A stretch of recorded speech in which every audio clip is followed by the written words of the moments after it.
क्या आप यकीन करेंगे अगर मैं कहूं कि एक गांव में ऐसा कमरा है जिसे कोई खोलने की हिम्मत नहीं करता। कहते हैं जो भी उस कमरे में गया वो कभी वापस नहीं आया। क्या आप ये कहानी सुनने की हिम्मत रखते हैं?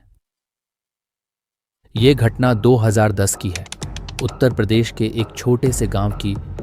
वहां एक पुरानी हवेली थी जो सालों से खाली पड़ी हुई थी। गांव वालों का मानना था कि उस हवेली के एक कमरे में कुछ ऐसा था जो इंसानी समझ से बाहर था। लेकिन 22 साल के विजय को ये सब सिर्फ कहानियां लगती थी। उसने तय किया कि वो उस कमरे को खोलेगा और सबको प्रूव करेगा कि ये सब सिर्फ एक मिथ है। विजय ने शाम के समय अपने दोस्तों के साथ हवेली में जाने का प्लान बनाया। पूरा गांव उन्हें रोकने के लिए इकट्ठा हो गया, लेकिन विजय हंसते हुए बोला, ये सब बकवास है। वो अपने दोस्तों के साथ हवेली के अंदर गया। जैसे ही वो उस कमरे के दरवाजे के पास पहुंचे, एक ठंडी हवा का झोंका आया। दरवाजे पर गहरी खरोंचें थीं, जैसे किसी ने अंदर से बाहर निकलने की कोशिश की। एक दोस्त डर कर वापस जाना चाहता था, लेकिन विजय ने दरवाजे को धक्का देकर खोल दिया। दरवाजा जोर से चरमराया और अंदर का नजारा होश उड़ाने वाला था। कमरे के बीचों बीच एक पुरानी कुर्सी थी जिस पर खून के निशान थे।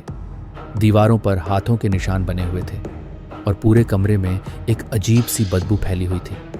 लेकिन सबसे डरावनी बात, विजय को ऐसा लगा कि कुर्सी पर कोई बैठा हुआ है। उसने अपनी टॉर्च की रोशनी कुर्सी पर डाली और वो साया गायब हो गया। उसी पल दरवाज़ा अपने आप जोर से बंद हो गया।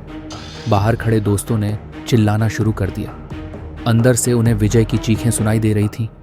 जब दरवाज़ा आखिरकार खुला तो कमरा खाली था। विजय वहां नहीं था। उस रात के बाद गांव वालों ने उस हवेली के पास जाना भी बंद कर दिया। लेकिन कुछ लोग कहते हैं कि अगर आप उस कमरे के बाहर खड़े होकर ध्यान से सुने तो आज भी विजय की आवाज़ सुनाई देती है, मदद के लिए चीखते हुए। आपके हिसाब से विजय के साथ क्या हुआ होगा? क्या ये किसी सुपरनैचुरल पावर का काम था या कुछ और? अपनी राय कमेंट्स में ज़रूर बताएं। और अगर आपने ऐसी कोई कहानी सुनी हो तो उसे भी शेयर करें। शायद हम इस मिस्ट्री को सॉल्व कर सकें।